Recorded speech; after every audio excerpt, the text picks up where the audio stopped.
Hey, what's up with it, y'all? Welcome to my podcast, Cold Narratives. I'm your host, Iceberg Green. About to let y'all hear some of these cold narratives. Check it out. What's up with it, y'all? Iceberg Green, and I'm back at it. So today, as you can see, we're gonna talk about this 14th Amendment. We're gonna talk about civil rights, and civil rights of July 2nd, 1964. Okay, so back then, I wasn't born yet. I was not born. I don't even think I was thought of yet.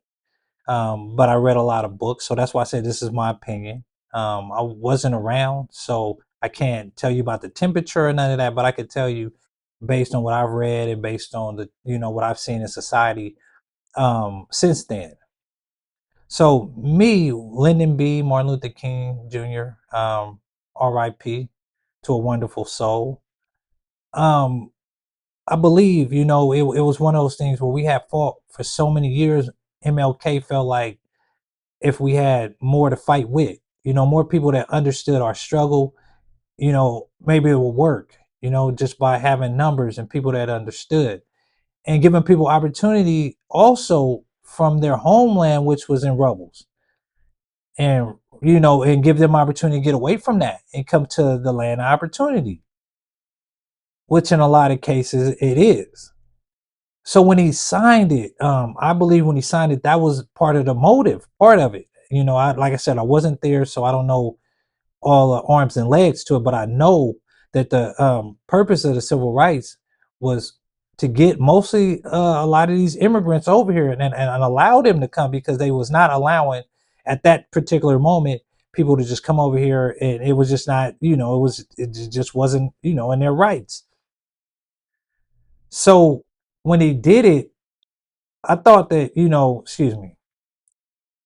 So when he did it, I'm sure he felt like, okay, cool, I'm going to open these floodgates, and when I say floodgates, give people an opportunity. I'm not saying just let a bunch of people over, because that wasn't the objective. The objective was to create people, to bring people over here that understood the struggle, that we can ally with, honestly, without having to use violence or anything of that nature. If we got the numbers, then, our voices get louder.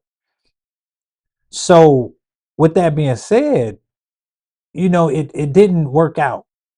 It didn't work out the way he intended, I believe. Because we didn't end up with allies. It actually created an opportunity for people to come over here and undermine us. And I don't think that was what his goal was. I don't think his goal was to get a bunch of people, immigrants from all sorts and parts of the country, to come here and undermine us.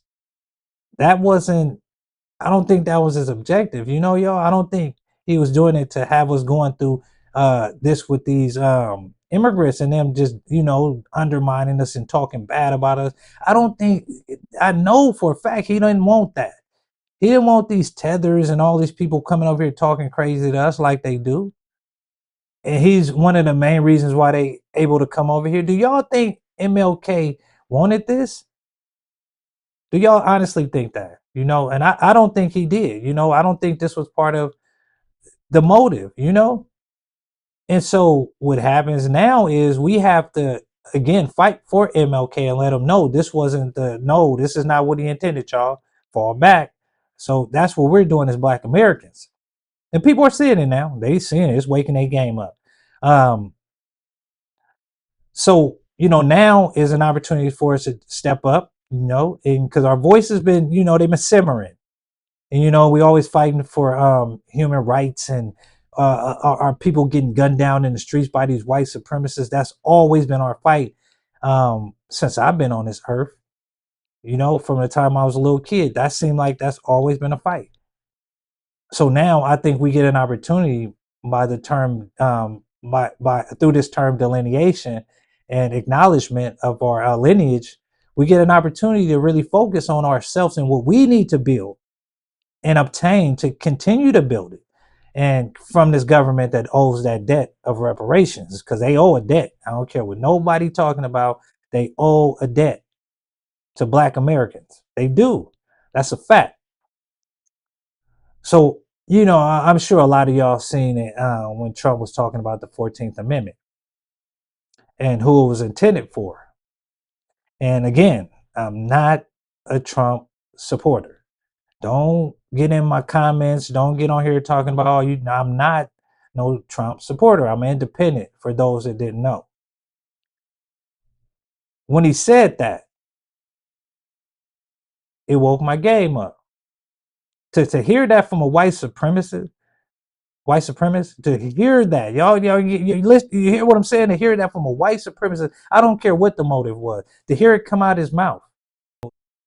So if we're unable to acknowledge that and say, hey, y'all, this 14th Amendment was made for us, y'all. Okay, and so people try to piggyback off of it, and they can't. They can't. That those days is over. Of piggybacking off the culture, it's over. And the thing about it is, I honestly hate that it was him who had to say the shit. I hate that it was Donald Trump that had to say some shit like that. That had to come out and say the 14th Amendment was meant for Black Americans. I'm upset that I never heard that from the Democratic side when I was a Democrat. I'm surprised I never heard that from independent, from no one. So for this white supremacist to come out and say this shit, it got me frazzled, and that shook up. And for those that don't know, and I know now what the objective is. You feel me? He's really trying to create a major divide, a major. But to me, I ain't mad at him because now we're in a class of our own. We're in a class of our own now, y'all. Y'all hearing this term Black American, y'all hearing it. It was simmering at first. The FBA, they took over. That FBA, they took over, y'all.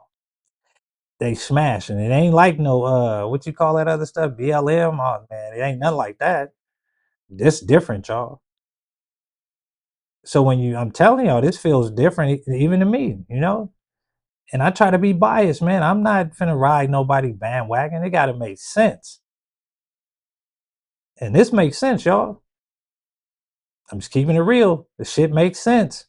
Lineage, man, I'm telling you, it's made me really, really want to know about my lineage. And I've done that. And I've traced it. And it makes me feel good to hear the stories of my people that was fighting in a war. It makes me feel good to see that, man. It's also a sad thing when you see that a lot of your people couldn't even read. Negro, black, all these different terminologies they used over the years. It's hurtful. Sharecropper. You see all these job titles, they had them, you can see the plantation numbers. It's crazy, y'all. But it also lets me realize that my people, man, they went through it. So now I can't just lay down and just, you feel me? I can't do it. I got to continue this fight through my lineage. I'm not fighting for nothing else but my lineage, y'all. Just like y'all. Y'all fighting for y'all lineage. All those people that you traced that did what's happening. They did it. So that's what this about, y'all. So don't get caught up in that whole we all one thing. You feel me? That 14th Amendment didn't make us all one. It was specifically for Black Americans. Okay? And civil rights within itself was for Black Americans as well. Because we were the ones who needed it here. And that's why, again, I said this in my last podcast. These were things that were fought for America. All these things from the civil rights movement to when the Declaration of Independence was signed, it was here in America. All these atrocities was here in America. We can talk about slavery and how we got pushed, and we talk about the natives, we can talk about all the people that were here already. The fact that when we were here and we got here and we put our feet to this pavement and they put us through the contraband of war and all that old stuff, and we made it through all that as soldiers, though. And the sisters too. They were soldiers too, not just the brothers. They were soldiers. They had to hold it down too back in the day.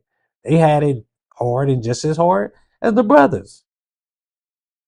So we got to realize that now. Don't get caught up in other people's problems, telling us how to deal with our own problems. And I hear this one a lot, and I like this one. How can you tell me about my homeland and how to fix it, and you can't even fix yours? And you left yours, you fled from yours to come to a whole nother country and tell people that have been here for hundreds and hundreds of years, fighting for hundreds and hundreds to connect us back to them. We didn't flee. Do not connect those dots. We didn't flee, y'all. We stood here. Your people stood here and fought. They didn't flee. I want y'all to think about this. Y'all people did not flee. They stayed here in America and fought in wars and stuff. Your ancestors.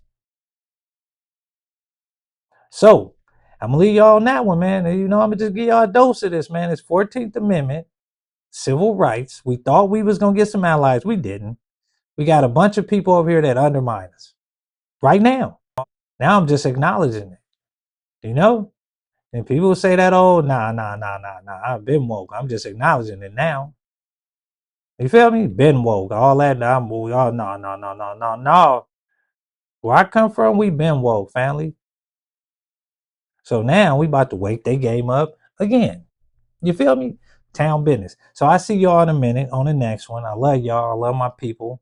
Yeah, and I got some stuff going on over here. I got some stuff going on over here too. I don't talk much about it, but I got some positive stuff going over here that I'm putting together. And I don't, like to count my eggs before they hatch. I just want to say that I'm working hard over here to provide something for my people. And I'm going to continue to do that. Despite all the heartache and pain, all the racism, all the systematic oppression, I'm going to fight through all that shit, and I'm going to fight for these reparations. Y'all going to give up them reparations. Okay? And people, it ain't just with a check, but that's a priority. Don't play with me. That check is a priority. Because all the other stuff they talking about we need, and we can buy that shit. We can buy a hospital. We can buy a big ass building and turn it into a hospital. That's not hard. Give us some reparations. Make some black hate crime bills and change these tax brackets and all that old shit. That'll help out. And put us in a class of our own. No African American, call us black Americans. If you want to throw FBA in the census, throw it in there. But we are not like them, and they are nothing like us. Okay? And I'm talking about all immigrants, y'all. Okay? So don't think I'm talking about all of them that come over here and undermine us. All of them. Not just one, not just this over here. No, all of them. I don't care what immigrant background you come from. If you over here hating and undermining black people and doing podcasts is degrading black people and doing all that old shit, and you have nothing positive to say or do for the community, I do not like you. I don't fuck with you. And I don't want you to fuck with me. But I do want to have a debate with you. And I want to ask you, what made you that way? What made you not like black people? But anyway, man, y'all have a good one, man. I'm out of here. I want to thank you all for tuning in. I also want to say God bless those going through the struggle. And make sure you watch out for them cold narratives that the government trying to push on us, y'all. And to all my black people, I will be nothing without y'all. God bless you all.